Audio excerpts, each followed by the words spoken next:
Topic Thunder, it's Topic Thunder. Just acknowledge it, knowledge with no scholarships. It's Topic Thunder, it's Topic Thunder. Breaking everything down, tech to politics. It's Topic Thunder, it's Topic Thunder. We don't tell you what you want, we just give you what you need. It's Topic Thunder, it's Topic Thunder. News, brews, and views from these Chi-Town streets. Topic Thunder. Good evening. Hi, ladies and gentlemen. Welcome back to the program they call Topic Thunder. And if they're already filling up in there, folks. Ryan Hansen got a foot thrown in Facebook jail. Oh no! So yeah, I had to direct him towards YouTube. So him and the Russian bots will be joining us from YouTube tonight. Oh, and good luck. And our young friend Aaron Peterson in the house is good to hear from you. Look, Biz also in the house. Doesn't seem to miss a show. That man. He's a solid dude. Let me tell you what. That's why we're always happy to support all the solid dudes and everybody in what we call the Thunderdome, the world's most dangerous chat zone. You can see it filling up right now with a whole bunch of really cool people, and including love of my life, Amy Cleaver.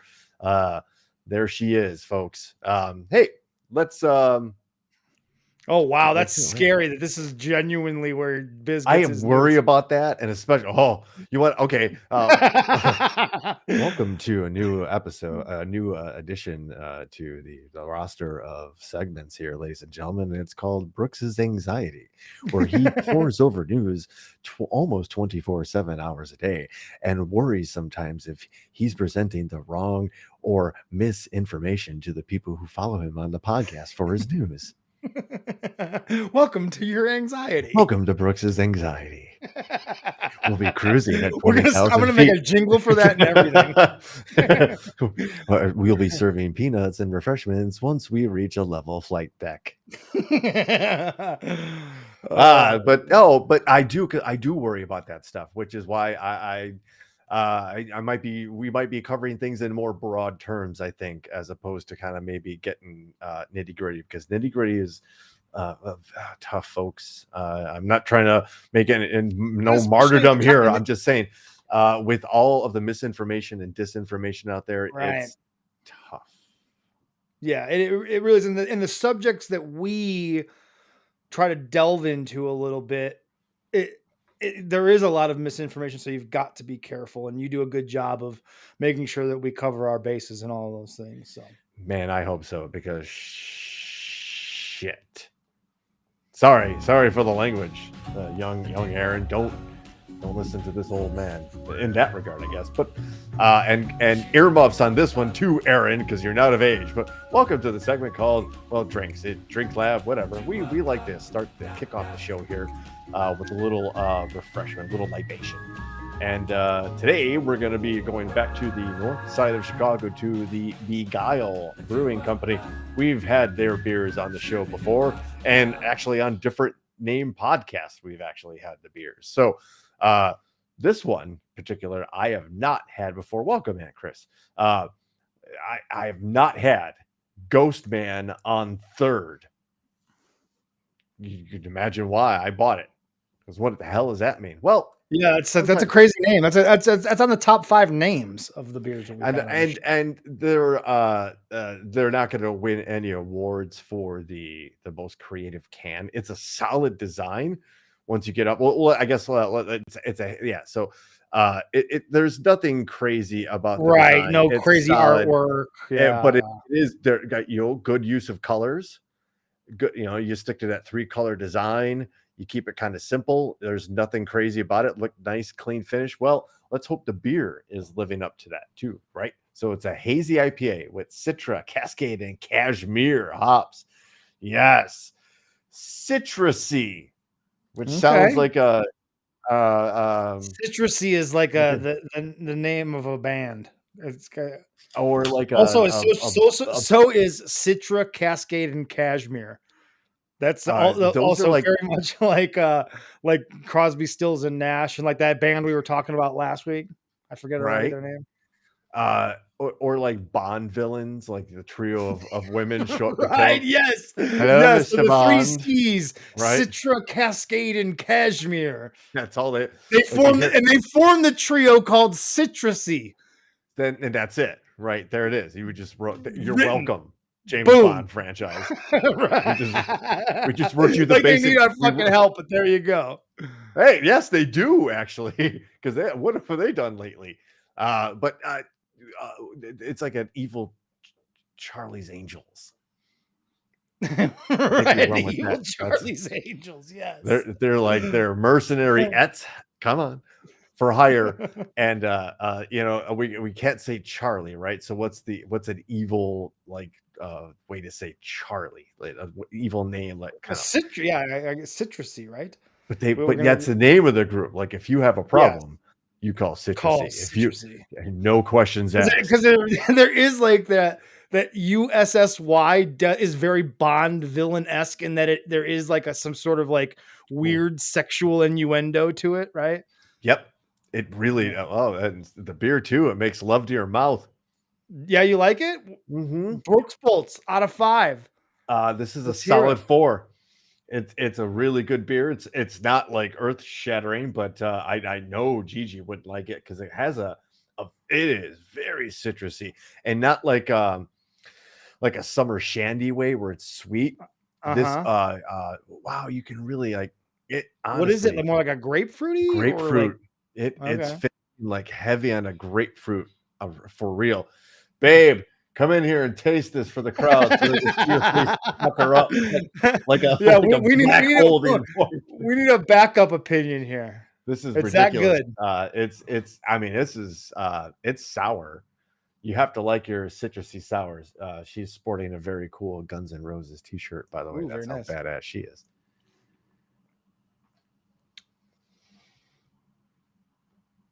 That's pretty. That's good. You like that? I do. Wait for it. Yeah, it has that. Yeah, as she's famous for describing my beers as something that hits you in the face like that. You like this? I do. Really? Wow. It's good. It's not too bitter. It's like citrusy. Okay, well, crack yourself open. Feel free to have one then. Let's go. You're welcome. Let's go. That leads us right into. Well, geez, we do need more women on the podcast. We're misogynists. We need a female third to start sitting in more often. I think we do, and we need to expand the studio here. Is what we basically need to do. We can work on that. But hey, what we don't need to work on is the most creative headline in any radio, television, podcast segment ever. It's called Headlines. Nobody's done before. Nobody will ever do it again. And I jest because I don't know. It's the only way I have to kind of ease our way into a difficult conversation again. And we find ourselves like, I don't know. I'm going to be flat honest, folks. It's getting to be too much. There's too much going on right now. And again, it's impossible to find a good side on this. It's becoming more and more difficult, and and call me whatever if you have to, anti-Semitic if you need, but more and more I just think that Israel's response is borderline irresponsible. It's borderline irresponsible to me.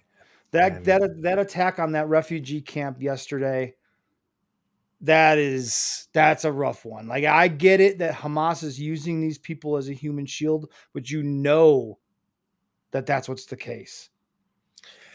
And to bomb it anyway, knowing that there were so many civilians at a refugee camp.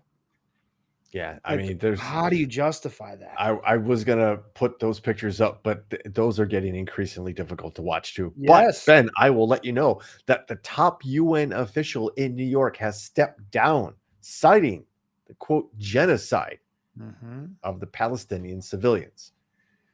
Craig Moghaber. Yeah, it looks very Swedish, maybe, or something along something, right? It looks like something, Ben. But he's the director The director of the human rights body has accused the US, UK, and much of Europe as, quote, wholly complicit in the horrific assault. And it goes on to explain, look, first of all, let's consider this and state the importance of somebody who has worked their entire lives to attain a position such as this, to be in probably having not been heard and speaking his mind, which he should have a voice in something like this. If you're the again, what is he? He's the director of the New York office of the UN High Commissioner for Human Rights. That seems to be an important position, although I don't know the exact power structure. Yeah, it seems like you got to probably put in some work to get named to that spot. It's a lifetime of work. It's a career Yeah, achievement. you don't just like get like that's not one you just get like somebody and get Right. that spot. Yeah. And when people like that resign, and this quickly, and I'm looking at you, General McMasters, and some of the Trump sycophants who hung around in the administration while terrible things were happening. This is how you handle a situation like this. And this is how you let the world know that something is wrong with the system, is you submit your resignation and you say all of Europe, the US and UK is wholly complicit in a horrific assault, drawing attention to this. Now, you didn't have to look too far in any kind of online feed. I don't think a whole lot of mainstream media covered this, but there were demonstrations across the globe that were pro-Palestinian. And who's not pro-Palestinian? Well, here's one thing though. A lot, and I because again I dabble and my algorithm pulls a lot of right wing, social media, right? And there's a lot of right wing social media painting those pro Palestine protests as pro terrorism protests. And there's that dichotomy on that side, right? And I want to preface, or at least not preface, but kind of also add to the fact that, like, I am a pro-Palestinian state, self-governed pro-Palestinian. I am a two-state solution guy, and I think it can happen. But you've got to take the weirdos, the hardliners out of the equation, and you've got to put a new generation in control. And what we have here are some old school hardliners going at it for reasons unbeknownst to the people, because the Israeli people, most of them, like, we don't want this either.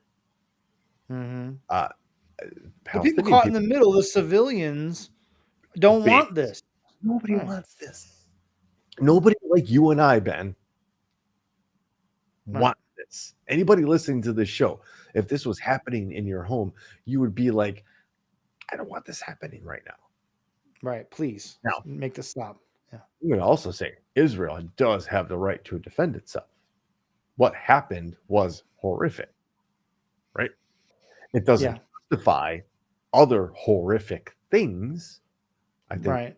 in sense. And I guess if that makes me an anti-Semite, I don't know. That just seems, and that's where this gets really weird, right? You walk right up to this line of like, and this was going to be, I guess, my point is that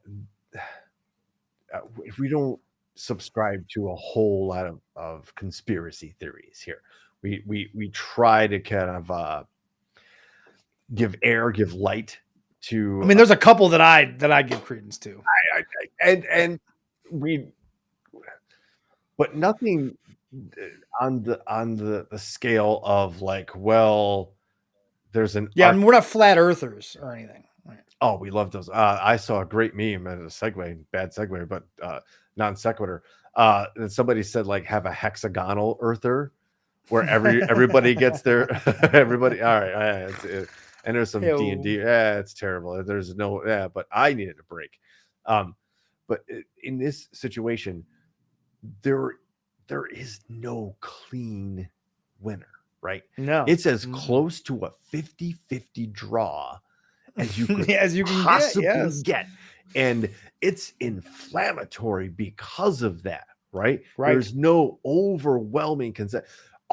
There are people that can agree atrocities like this should not happen. No, you should not be beheading babies and raping women. You should also not be bombing hospitals and refugee shelters and using phosphorus, which is a terrible weapon to use on a civilian, on any human being, And purposely withholding aid and not allowing people to leave and forcing them into a situation where there's literally no food or water or power or internet or anything.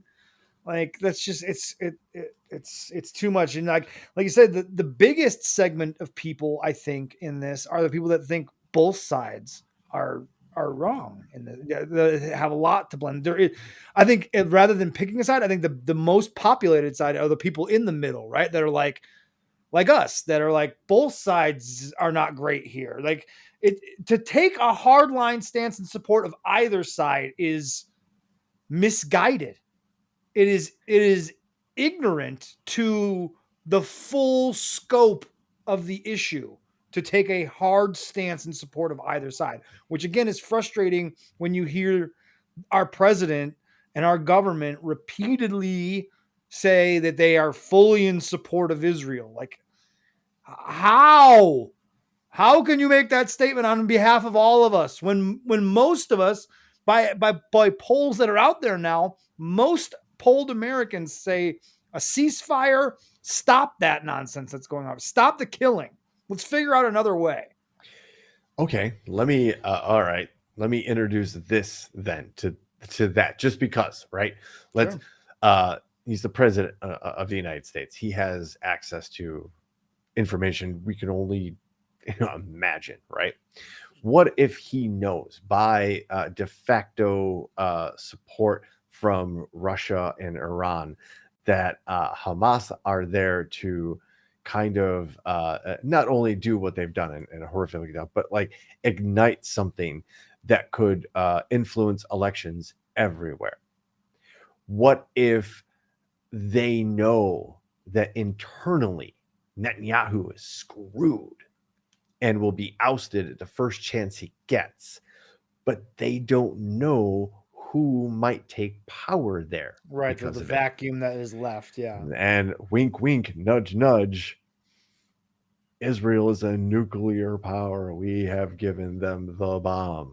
It's been kind of well important. known. It's kind of important who's in charge there. Yeah. And if holding what they have together while keeping Jordan and Lebanon and apparently they're firing rockets from Yemen into Israel now, which is insane to think that Yemen is firing. That's a long way for some friggin' missiles to travel. Like you've got to be it's not like a whoops, let's put it like that. Okay. We overshot a smidge. Right. Yeah. Right. Because Yemen's it has a civil war going on. Saudi Arabia has been bombing the shit out of them and using our stuff on them. Nobody talks about that. We're going to talk about Saudi Arabia a little bit later. But Yemen decided, and all of their trials and tribulations, to launch a bunch of missiles towards Israel. President Biden just sent the Secretary of State back over to the Middle East. I think you're onto something there to kind of could acknowledge the point that you're making, because from what I understand, Russia has again met with leaders of Hamas. And in the last week, if I'm not mistaken, has come out and said that they do not view Hamas as a terrorist organization. Let's really quick. I want to reinforce your point about how Russia really feels about the state of Israel and Jewish people, because I believe, Ben, I sent you a story. No, wait. Oh no, hold on. Anyway, wait. ABC. Hold on. It's the ABC News on X. So apparently, in Dagestan, Dagestan, part of Russia. There were reports that an Israeli airline was going. Did I send it to you or no? No, I don't Okay. have it. Hold on, I can rectify that while talking at the same time.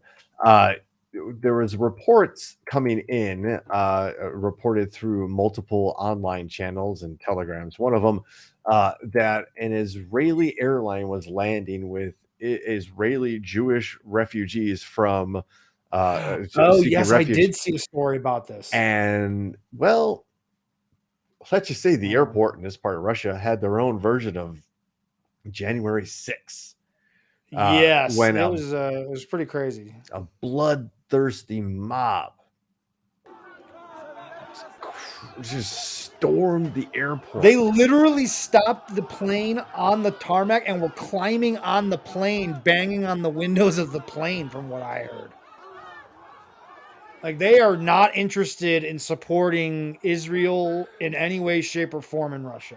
Russia has been fomenting anti-Semitism for decades. In fact, oh yeah, by the way, remember Russia signed a treaty with Germany to work with them to conquer all of Europe?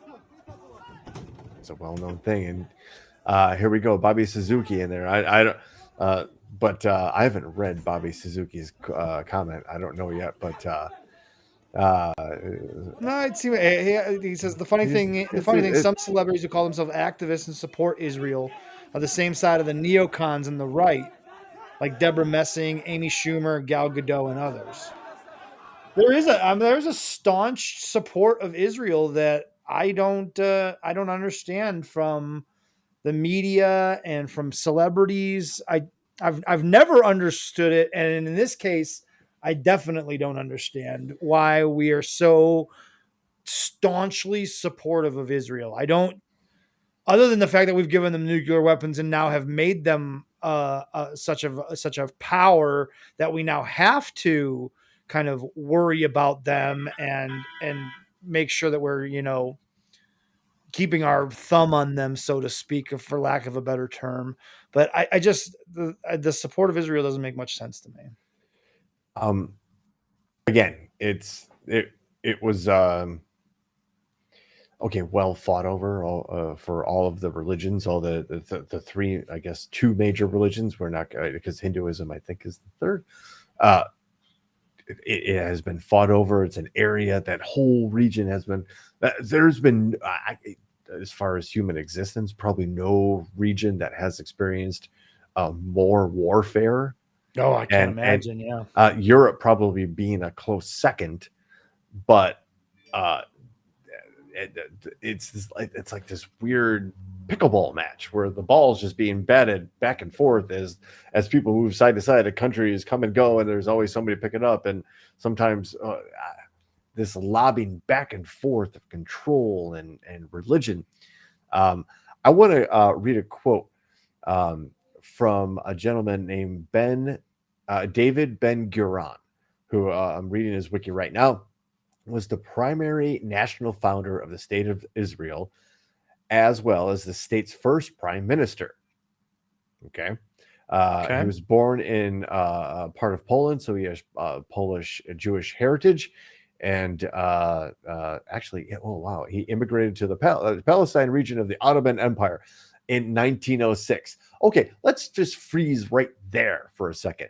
That just like 20 something years ago, this area was part of the Ottoman Empire and the Crusades. Right. Like, there are people probably that might, well, no, not, there's nobody that's probably still alive from that time, but. We're going to talk about Bobby Knight. Oh, don't worry, we've got Bob Knight. We got Bob Knight. We got Bob Knight for you. We got it covered. On. Yeah. We got to cover the hard stuff first. So Ben-Gurion, this is what Ben-Gurion said about what amounts to basically. Well, just let me read the quote, okay? Okay.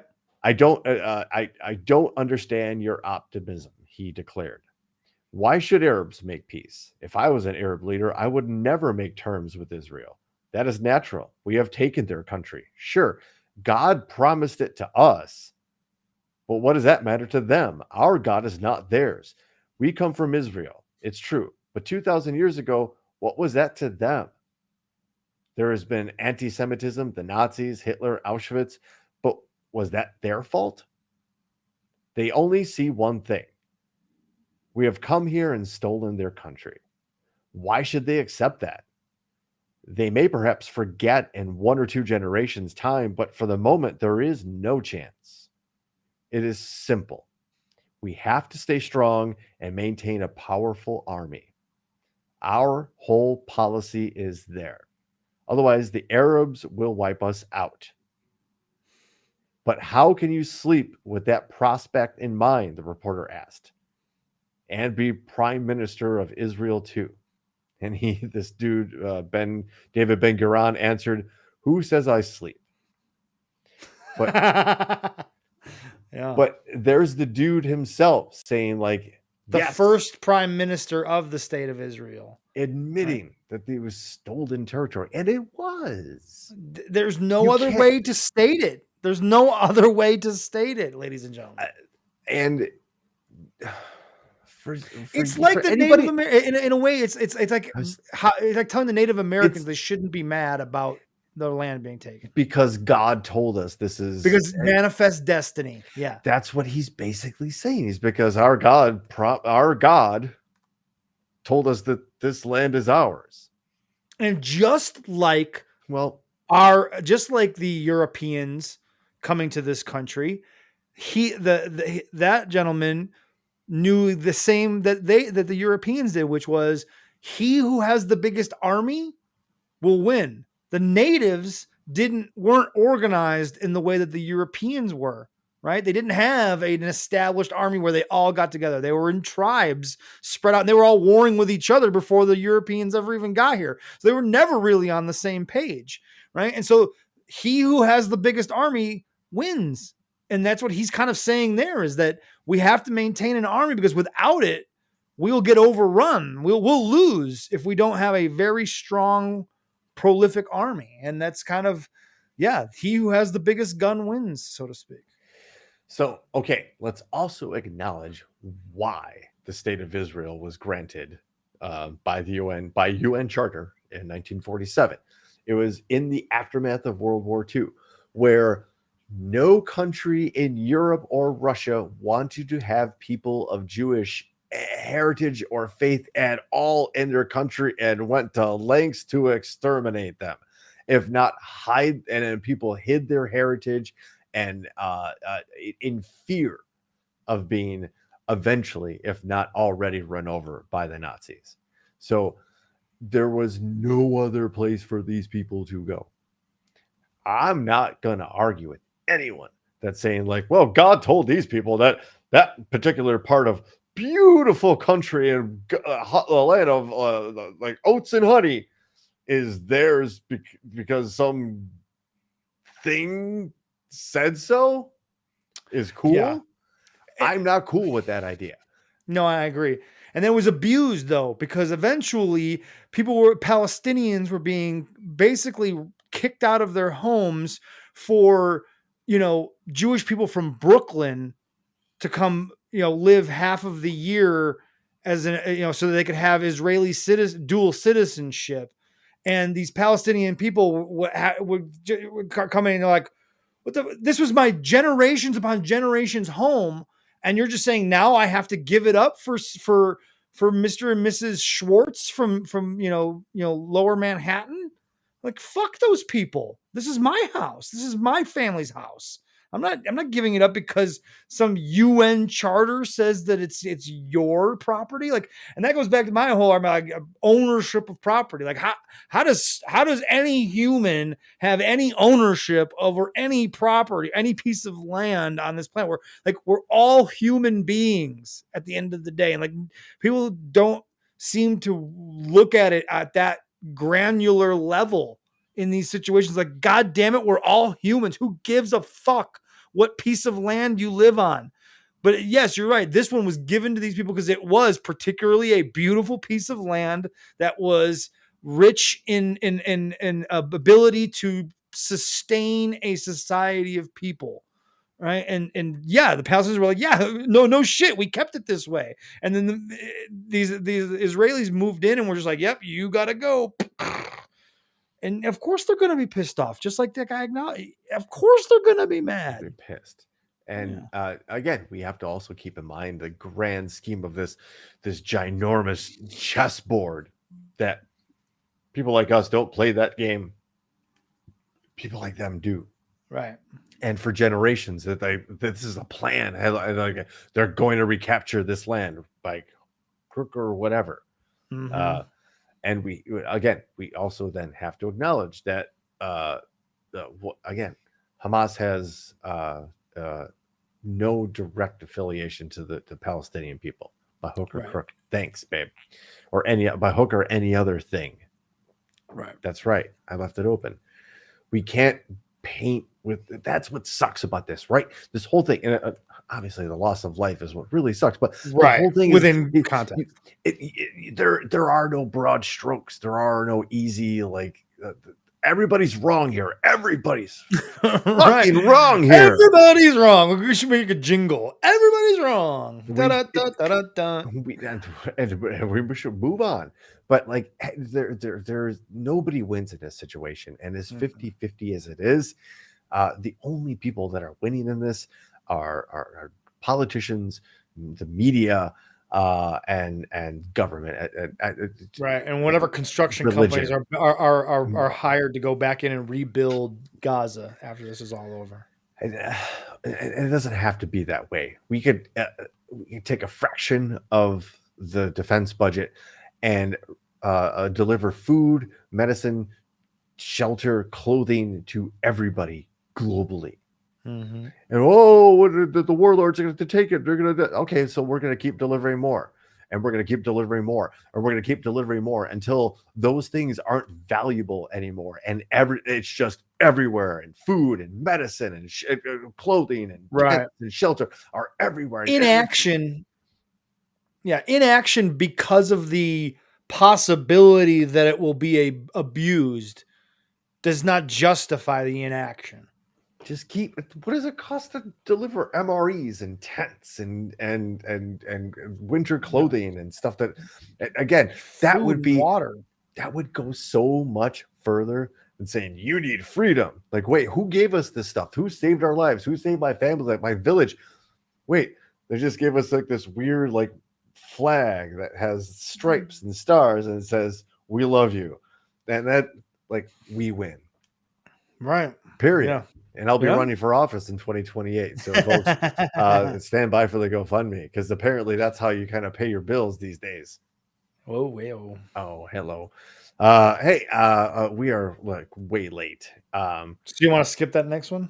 No, I just want to point out that there's some weird shit going on in the world right now. And Pakistan has now started to arrest and deport 1.7 million Afghans back into Afghanistan, who are already being robbed at the border and probably sent to their death, either because of starvation, lack of supplies, or ability to sustain themselves, and just the sheer terror that exists out there because they were leaving for one reason or another. 1.7 million people. It was 1.1 million people trapped in Gaza. But now Pakistan's saying GTFO to 1.7 million people. Weird shit's going down, folks. In this country, too. We talked briefly last week about the new Speaker of the House. This guy's weird, and his wife is even more weird. But yeah, talk about ideology getting religious ideology being brought into your government. Elon Musk scrubbed this guy's social media. This guy deleted all of his social media.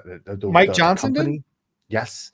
Really? Oh yeah. All of his controversy. He took down all the weird stuff. Of course, he does not understand that the internet's forever. And there are receipts. There are always receipts. Always receipts. You can't. If you don't understand that about the internet flat out, you shouldn't be using it. Yeah. How were you elected to a government official spot? but and you don't know how He's- the internet is forever. He's a young Earth believer. He believes the Earth is like 6,000 to 10,000 years old. He believes that humans He and looks like dinosaurs walked the Earth at the same time. Jesus. How He believes that- how did he get elected by people? Well, again, I say he was the dark horse sleeper candidate, like that. He was the guy they really wanted, and they threw out like other No, candidates. I'm that saying, were, how did the people of Louisiana elect this Are guy? you kidding me? He's a preacher, pastor. His wife owned a company that I can hear you. Can you hear me? Specifically, wait, can you hear me? Hello? Hello? Hi? Is this happening? No? You can hear me? Did I lose my internet connection? Oh, shit. Uh-oh. Yeah, I can hear you. There's things that. Here we go. Hold on. Now we're back. All right. Okay, cool. Hello, cool. Well, I was so worried. He's a real weirdo. He is a super weirdo, man. The more you hear about this guy, but you're right. Like, as far as Speaker of the House is concerned, I get that he was kind of like a sleeper candidate as far as the far right extremists were concerned. But I don't understand how this guy gets elected by the people of Louisiana. Like, you listen to this guy at what he believes in. I guess just because there's a lot of people in Louisiana believe like that. I guess. I mean, that's what the only. Oh, it's so frustrating. Like, this guy's a fucking goon. Look at him. Look at this fucking guy. He's a powerful member of our government now. This one of fucking the guy most. Who thinks that humans and dinosaurs roamed at the same time? This fucking guy. Legitimately is like the third in line, the second in line, actually, if the president dies or is incapacitated. And it goes president, vice president, Speaker of the House. Yeah, he's 2 heartbeats away from being the president. And this is from Mother Jones. This weekend, I broke news that Johnson and his wife, Kelly Johnson, a self-described Christian counselor, a few years ago created a seminar that promoted the premise that the United States has been a Christian nation. I found a video of one of their sessions they held in 2019 at the Baptist Church they belong to in Bossier City, Louisiana. At the event, from the pulpit, Kelly declared that biblical Christianity, that is, a literal reading of the Bible as fundamentalists interpret it, is the only valid world view, and nothing else makes sense. Oh my God. Narrator, this worldview includes creationism, believing that the earth was created by God in 6 days, 6,000 years ago, and the denial of evolution. Mike Johnson called for a, quote, biblically sanctioned government, end quote. In this venue and many others, including a podcast that they had hosted together, and the pair had contended that there is only one truth, Jesus's truth. Dude, these kind of hardcore fundamentalists of Christianity are super weird. Like, how in the world do you believe that a literal reading of the Bible, is the only valid worldview that makes sense? How does your brain as an adult take all in everything there is to know about Christianity and think that that is the literal word of God? How do you get to that point? As he said in a Fox interview, quote, I'm a Bible-believing Christian. Someone asked me today in the media, they said, it's curious. People are curious. What does Mike Johnson think about any issue under the sun? I said, well, go pick up a Bible off your shelf and read it. That's my worldview. Oh my God. What? 2 heartbeats from the presidency, ladies and gentlemen. What is going on? Where in the Bible does it contain anything about j- securing nuclear secrets, military secrets, Right. or funding allies? And did you? I don't know. Did you see his first piece of legislation was like apparently a bill that like was willing to fund Israel, not Yes. Ukraine, Right. but at the And had to be expense of the separate. IRS. Exactly. Wanted to pull the money from the IRS. Yeah. Nice try, fucking asshole. About $13 billion worth of money from the IRS. But when you read that, you're like, okay, well, bloated government. That was a very specific $13 billion that basically gutted a department that chased after tax cheats of income of $1 million or more. Yeah. Listen, I don't want to just totally dismiss the Bible and people's belief in the Bible. No. It is okay to read the Bible if you can understand that it is a book of fables and stories that are purposefully embellished and made with a lot of hyperbole and over dramatic to drive home a point, an overarching point that they're trying to pass down from generation to generation. It is a collection of stories meant to inspire and guide people to a way of life that is considered quote unquote good. That, if you look at it as that, I got no problem with it being your guidebook to how to live life. But this insane shit, where you're going to use it as your worldview and call it the literal word of God and that it is the only truth, that's bananas.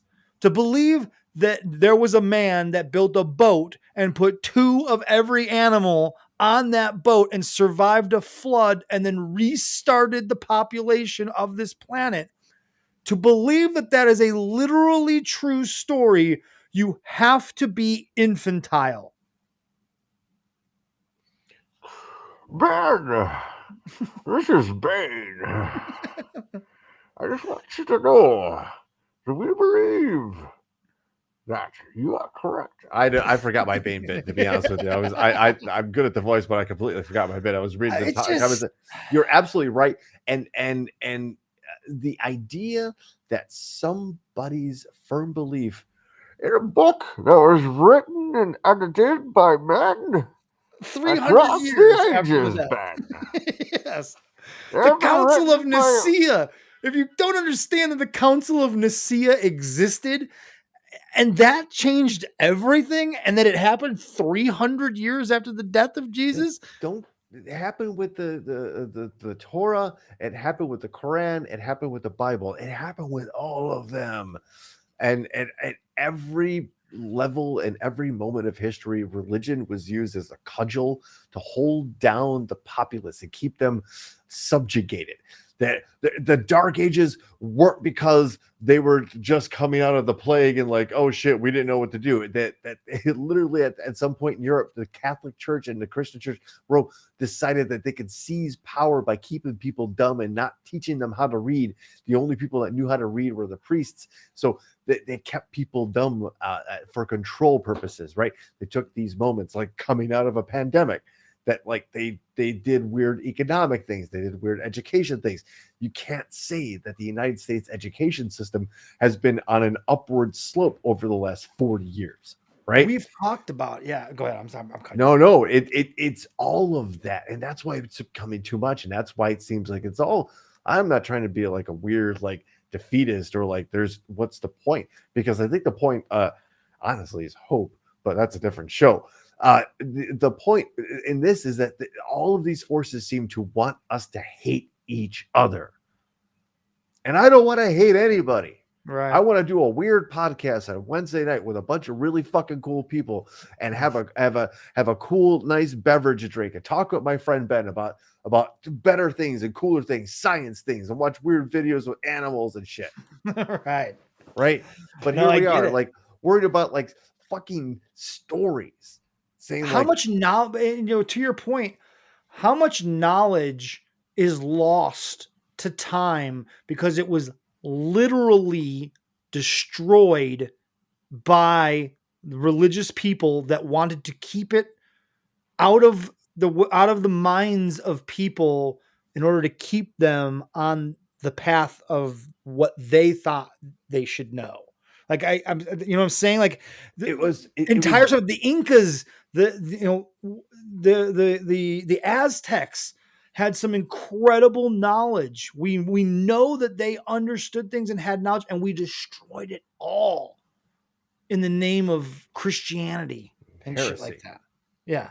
To get to crazy.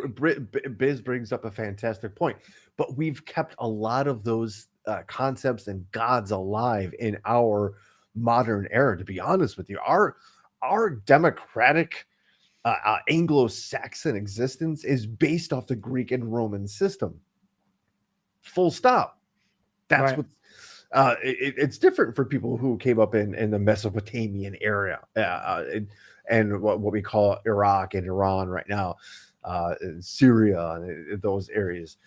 It was very different for a lot of different reasons. We branch out as human beings, right?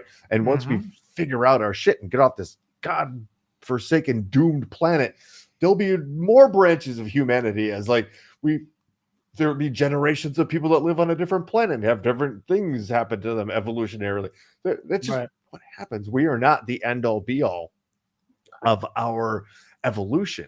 But we act like we do. And you got fatalistic cult religions like this that believe in an afterlife. So much so that they're willing to waste this life because they firmly believe they're going somewhere else better after this. Yeah. Nobody asked me. Hold on. Nobody asked the Thunderdome. No. Hey, what's the opinion here? That's what we're dealing with on all of these sides. Right? Yep. Because don't tell me Hamas isn't a death cult. Don't tell me ISIS isn't and the Taliban aren't death cults, right? But don't tell me that this hardcore, I don't want to use the word Zionist because that triggers. It's not like that.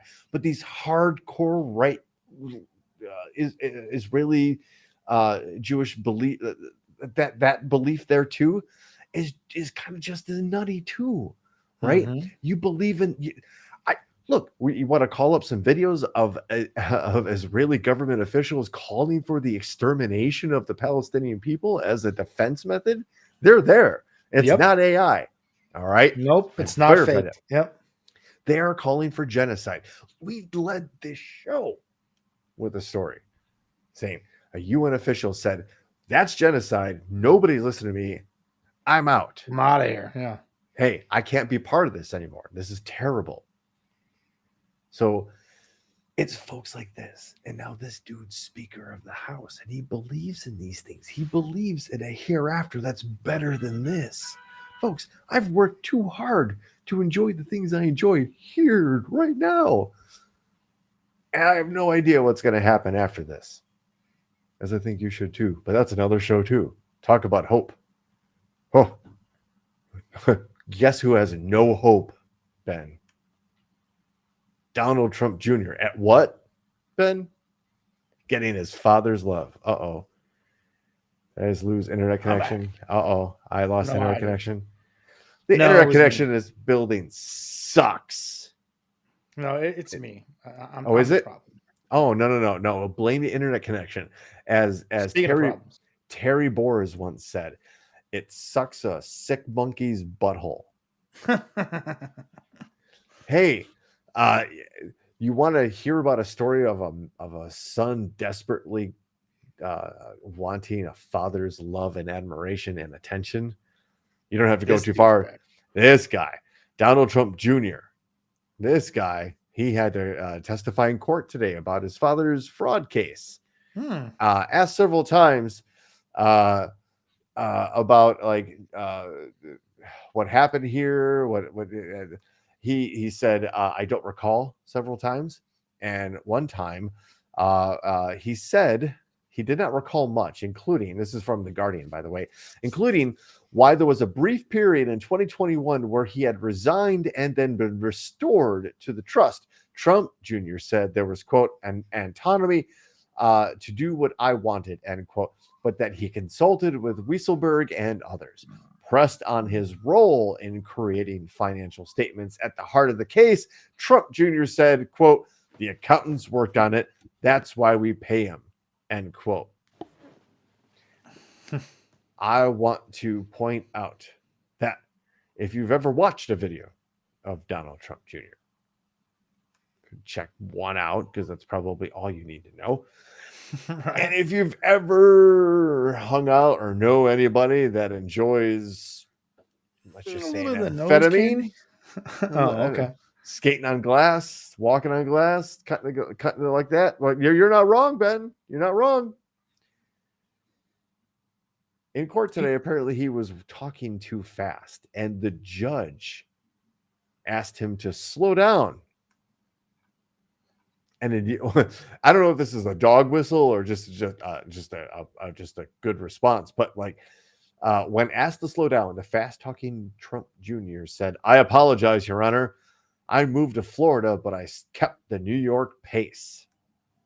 What? The dude was fucking coked up going into court to basically try to get his father's affection by saying, "Nope. Couldn't have been us. Wasn't us. It was those accountants. I don't recall. It wasn't those accountants." Come on. It's so Judge said, I cannot hear you over the vigorous teeth.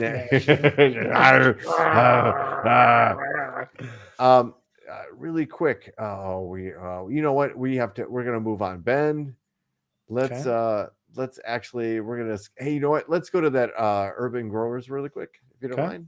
Got it.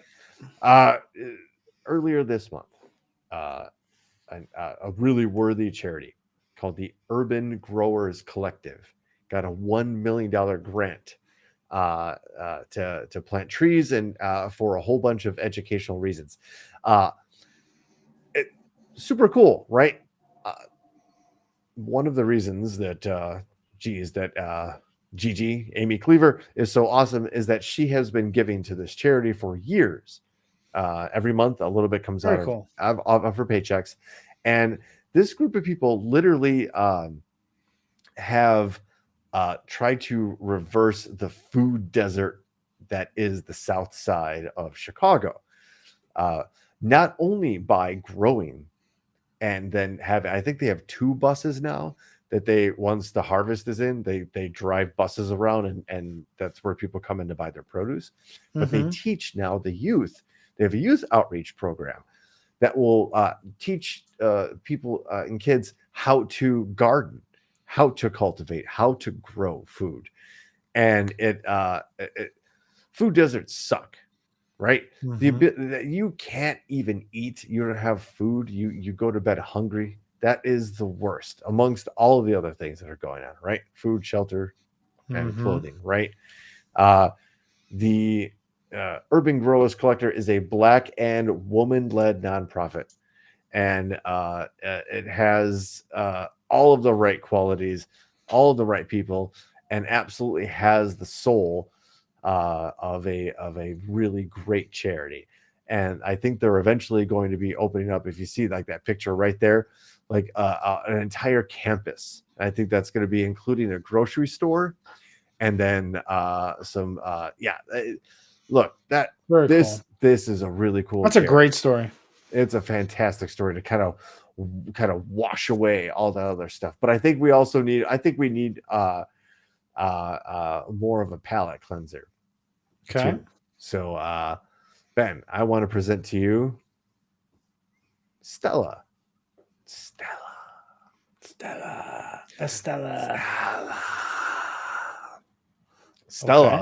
loves leaves, loves autumn. And Who doesn't? And somebody's really good with the camera. Bingo. Here we go.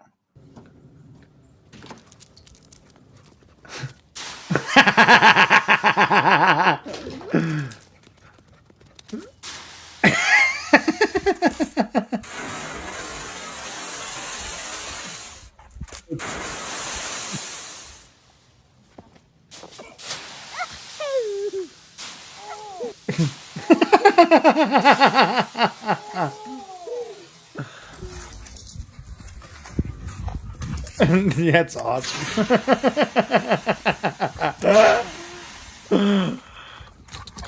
Oh, it's so great. Like doesn't get old.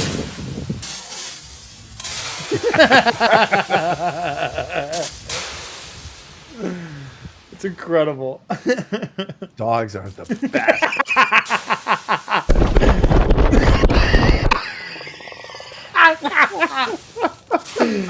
Oh, it's so great.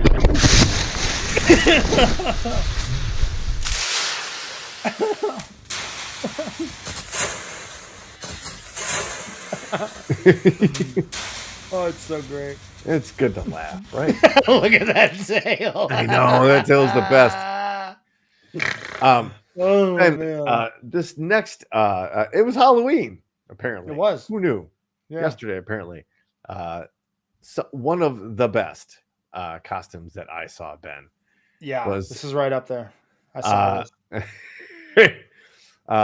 And I actually might have to look up if you can, I'll explain it. If you can look up the actual video of him pitching. Oh, it's because incredible. still- Yeah. People have not seen it. what you're looking at right now, if you don't know what you're looking at right now, is a picture of somebody cosplaying as Randy Johnson and a bird. You type in Randy Johnson in YouTube, the first first thing thing. that comes up is Randy Johnson hits bird. And it's in a famous or infamous, I guess, moment in baseball history. There is a captured on live television, Randy Johnson, who was a fireballer back in his day. Yes, one of the hardest throwers to ever throw a baseball. Let's be perfectly clear. And an unfortunate flight path. This is a spring training game. Boom. That puff of stuff was a bird. The ball never made it to home plate. In slow motion, it's great. Watch this. He's one of the tallest pitchers ever. Throw one of the hardest thrower ever, and the bird, the one of the most incredible pieces of timing you'll have ever seen in your life. The bird exploded. It's incredible. That bird in the Hall of Fame. This Halloween costume is in the Hall of Fame. Yeah. It's so great. Fantastic mullet, mustache. He's holding a ball left-handed. There's blood on his pants there. She's bloodied up. Obviously the bird, yes, yeah. Yep. Fantastic. A+. Plus that guy looks like a hell of a good time. That guy looks like he has a great time. Don't we all? Yes. It was Halloween, right? It was. Did you see the I don't know what I said. Victor Wembanyama? Yeah. Oh, did you see this? It's pretty crazy. I was hoping you would say his name because I know him as Wemby. Wembanyama is his Speaking name. of conspiracy theories. Okay. This you don't know Slender Man? Oh, I know of it. I don't know like the details, but I know of that something called Slender Man exists, and I know like a little girl was killed by some other little girls or something, or assaulted in something to do with Slender Man. And he's what? He's 7 foot, 7'1"? Oh no! He is 7'4" with like an 7'4". 8.5 foot white wingspan. It's fucking crazy. He's an anomaly as far as like human beings. So the whole Slender Man thing works. And if you don't know Slender Man, folks, he nailed it. Yes, it's weird and creepy and scary. But look at those hands. Holy dude, for real. Yeah, he's 19 years old. I'm actually going to see him play. My wife, Adrian, and I are going to see him play in Oklahoma City next week for my birthday. Which, by the way, we will not be on next week. Or not next week, 2 weeks from now. Oh. I will not. The 15th, we will not be on because I will be on my way home from Oklahoma City, having watched that man right there, Victor Wembanyama, play against Chet Holmgren, who is another phenom rookie for the Oklahoma City Thunder. That I'm getting a chance to watch them now because I'm fairly certain that after this year, it will be impossible to get a ticket to watch them play against each other. They are going to be the next generation of Magic and Bird for the next 10, maybe 10 plus years in the NBA. Victor Wembanyama is a freak of nature that is beyond. So he's 7'3". He's actually about he's actually 7'5" according to ESPN. And let's see, he has an 8-foot wingspan.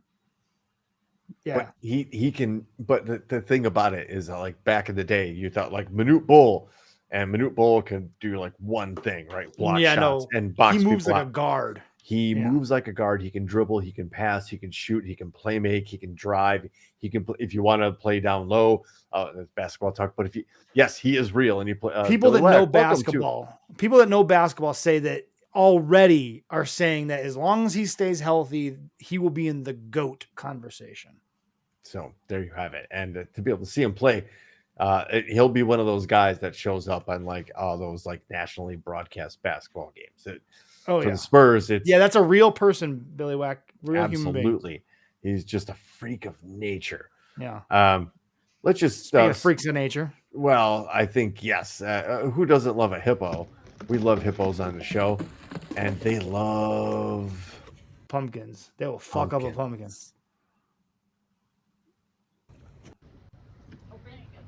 Look at that. Just with ease. Just crushing it. Well, I never stop being amazed by hippos. And they're so weird. And they are those too. Rhinos are weird. Giant fucking water cows. And again, I on Twitter I follow the Sheldrick Wildlife Trust, and all those elephants. The elephants again. All of these creatures. Why would we want to fuck up a place that had creatures like this on it that we don't understand, but are so cool and get along with? We've got more. That wasn't the only video. Oh no. I believe this is look at the little guy. Look at the little guy's gonna get a little pumpkin. No, he's like, nope. Mom, hey mom, give me some of yours. Yeah. Moms everywhere watching are like, hell yeah, this is what happens. Pumpkin. Yeah. Finally does. The ear shakes make me think that is the world famous. Is that Fritz or Fiona? Because I saw ear shakes there. Andy Cooper. Yeah, this is the beginning of this. Rewinds back to the beginning. But So not so cute, but way more hilarious. Earlier today, famous college basketball coach, analyst, I guess, in his later life, Bobby Knight passed away.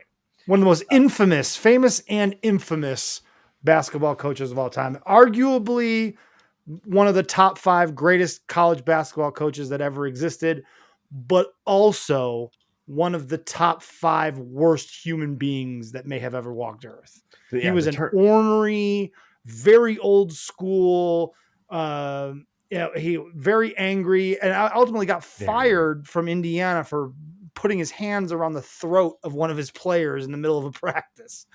Isn't it like Bobby Schreier or something like that? But he's gotten fired from multiple places, right? But Indiana, I mean, he was a god at Indiana. God, you have to understand, he was a god at the University of Indiana, and could have easily have spent his entire career at the University of Indiana and rode off into the sunset as the greatest college basketball coach of all time.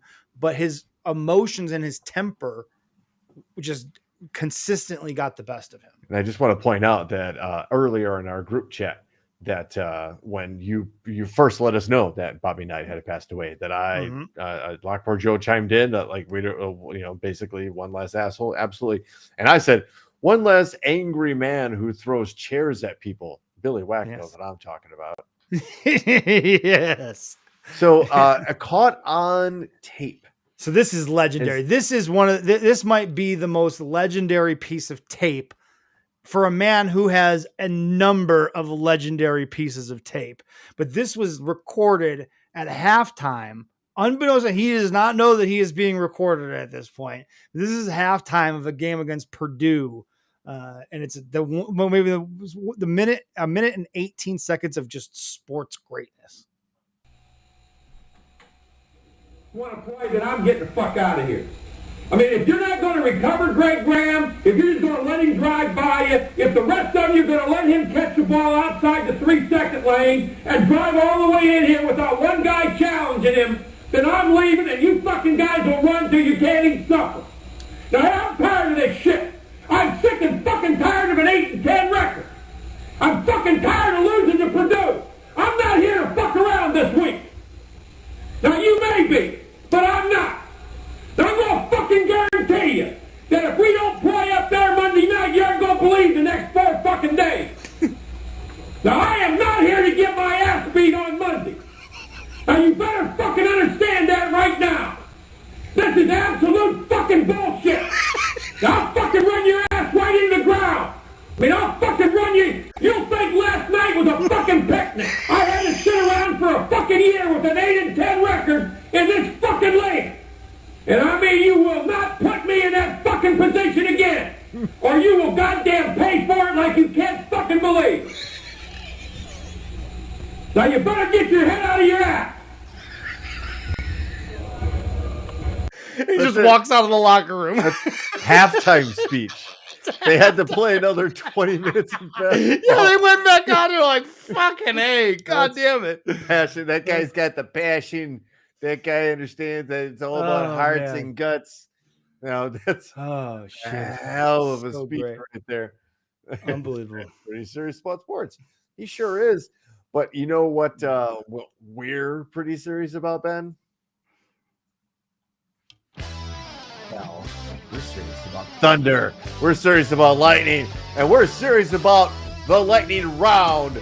Ladies and gentlemen, welcome to my dad's favorite segment on the show. It's called the lightning round, where we practice a thing called democracy.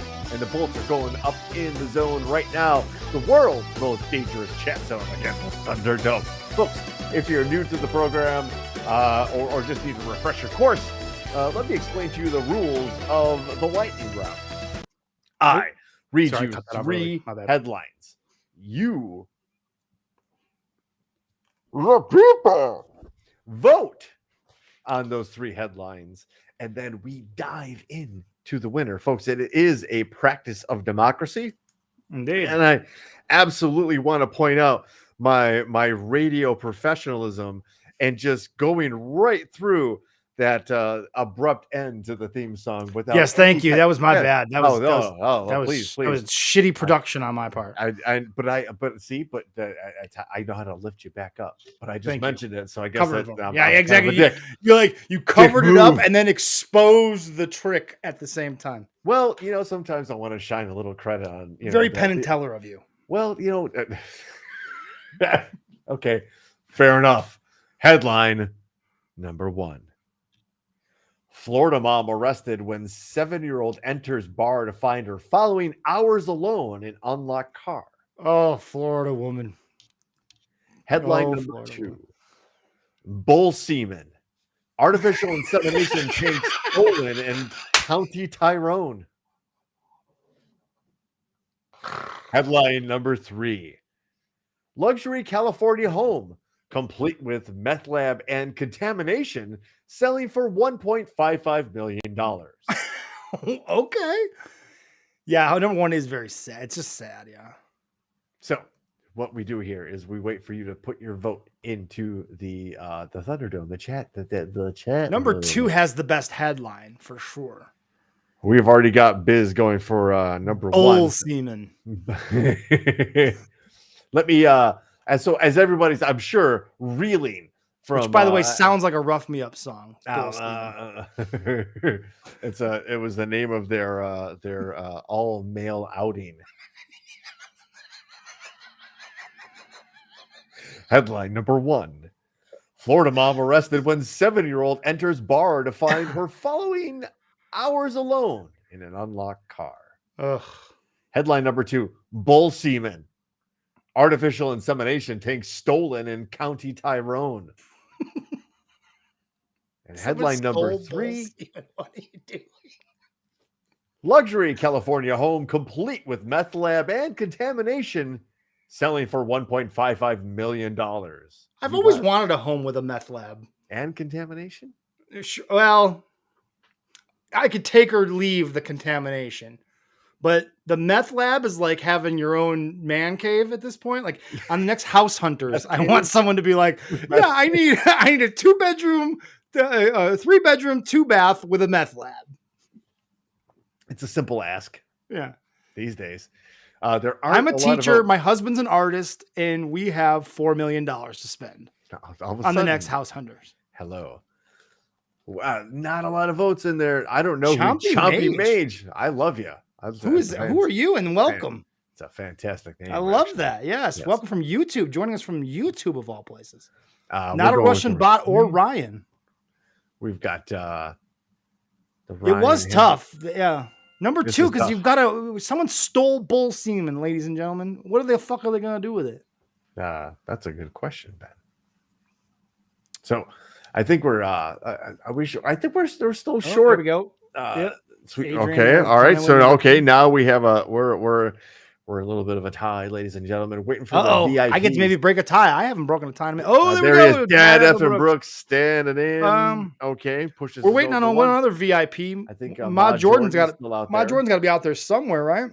We got Biz's vote, right? We did get Biz's vote. We got Biz's vote. We got Amy Cleaver. We got Aaron. We got Chompy Mage. I don't see Bobby Suzuki's vote. But, he must have left us after our discussion on Israel. Oh, the Australian guy. Australian guy is number 3. Okay, right. Is that Ben Guinness? Oh, that guy, our reporter, our deep Aussie source, Ben Guinness. I don't know. Could it be? Okay, joining us from Twitch. All right, sweet. Welcome to the show. Australian. Thanks for joining us. Appreciate it. Welcome. We do this every Wednesday at 7 o'clock, generally speaking, Central Standard Time, U.S. time. But most of the time, except for 2 weeks from now, when we won't be here. We won't be here. So I think we're gonna. I think we might have to close the voting. I don't know. All right, let's do it. I think what's the winner? I think number 3 came in late. Number 3 with a late surge. I feel like that Vince Kornacki guy, or what's it? Steve Kornacki. Let me see. No, the votes guy. No. Okay. Anyway, the late surge. No, story number 3 takes the crown. Steve Kornacki. Thank you very much, baby. Love you. Headline from CBS News. Hello. Luxury. Oh, wait. You know what? Hold on. You know what, Ben? Yeah, we got to see what this home looks like, right? Let me send this to you because the visuals kind of make it, and as talented as you gotta. If I'm going to spend $1 million on a house, I'm sorry, it can't come with a meth lab. Now's your chance to own a luxury California home complete with meth lab and meth contamination for sale at $1.55 million. The 6-bedroom house in Tony, San Jose offers a great location with easy access to the freeway, according to the realtor's listing, which notes it affords more than 2,700 square feet of living space. That might appeal to anyone needing an easy commute into Silicon Valley, with Apple's Cupertino campus just 20 minutes drive away and Google's Mountain View home less than a half an hour away. That's a very wordy description for this shithole that we have on the screen right here. It's in a quiet neighborhood, part of a good school catchment area, and has a backyard planted with orange, apple, and lemon trees. Ooh! There are 3.5 bedrooms, a swimming pool, a luxury spa, garage parking for 1 car, solar panels, and air conditioning throughout. Woo! It also has a big patio, which is perfect for entertaining. Oh, and a place you could cook up deadly and addictive illegal drugs. It's a great opportunity to own a large home at 6,000 square feet. A home has an inactive meth lab and meth contamination. Home has not been cleared of contamination and will be transferred to the new buyer in its current state. A listing on Zillow notes the property seller increased the price to $125,000 on the 21st of October. The San Jose home's previous owner was 36-year-old Peter Karasev, a Los Angeles Times reported, who was arrested in March on suspicion of attacking electricity transformers. According to police, the investigation into Karasev began on July 5th, when the officers with the San Jose Police Department responded to a report of an exploded transformer at 3:16 a.m. local time. Windows were broken out at a dental office nearest the transformer. Officers believed it was just a malfunction, but later in the day were summoned back to the scene when, quote, evidence of an explosive device was located. This is such a great story. Video surveillance Thank you, reviewed by the Thunderdome. investigation and officers showed a person later identified as Karasev approaching the area on a bicycle and wearing a backpack. The footage showed Karasev placing the backpack at the bottom of the transformer box, appeared to use a, quote, ignition source, and then get back on the bicycle and ride off. Moments later, the backpack and the transformer exploded. The transformer appeared to... I think I'm lost. Hold on. Wait. Should I keep reading? Did I lose it? No, you're good. You're still here. Oh, sweet. The transformer appeared to burn for several minutes before causing a large explosion. PG&E employees told police that a similar incident had occurred on December 8th of 2022 when the company was alerted to a power outage around 4 a.m. local time. That incident was also believed to be a malfunction, but detectives found very similar details and, quote, similar visual residue at both scenes, according to the San Jose Bomb Squad. The investigation soon led to Karasev, police identifying him using cell phone information. As well as the meth lab, police searching his home also found weapons stockpile, including guns and homemade liquid explosive, multiple energetic homemade destructive devices. Let me say again, multiple energetic homemade destructive devices. And according to police at the time, Karasev, who the paper said lived there with his wife and 3 young children, has been hit with a raft of charges, including possession of destructive device, igniting a destructive device, and child endangerment. The Mercury News reported that Karasev was indicted by a federal grand jury on October 19th. For those who don't mind a bit of a project, the $1.55 million price tag makes the house a good value by California's expensive real estate standards. A nearby 4-bedroom house sold in May for $1.725. Wait a minute. Hold on. So you're only saving like roughly 500 grand? For a half a bedroom more. For half without a meth lab. And without this being what you start with, this fucking house right here is what you start with. You're gonna pay 1.2 for that? Oh man, this is a great evidence of how the headline doesn't always do the story justice. But kudos to the Thunderdome for sniffing this one out, because this was, I'm sure, better than the Bull Seaman story. You never know. We always kind of sometimes recirculate some stories. That Bull Seaman story might have to recirculate itself back in here. That's a weird thing to say, right? That Bull Seaman's going to recirculate it. But that's I have a good time. It's the Thunderdome. It's the world's most dangerous chat zone, the living, breathing heartbeat of this show. The thing that Ben and I do every Wednesday, except not this next Wednesday, but the second Wednesday. Yeah, the 15th. No. 15th, no show. No show on the 15th. But real quick. Oh, no. I need support from the Thunderdome. My daughter Kylie has a raffle. She's selling raffle tickets for her volleyball team. 1 ticket's $5, 5 for 20. Hit up Adrian on Facebook if you can help her out. We would greatly appreciate it. It's important because I had to fundraise for when I was in band in high school too, and that makes the whole experience more worth it. Earning things to I'm sure Kylie is going to be doing some cool stuff with the volleyball team, right? Indeed. Traveling, right? Yep. Folks, from the deck of the USS Rapapa, it's been our honor and pleasure to serve you. It's been Topic Thunder. Have a good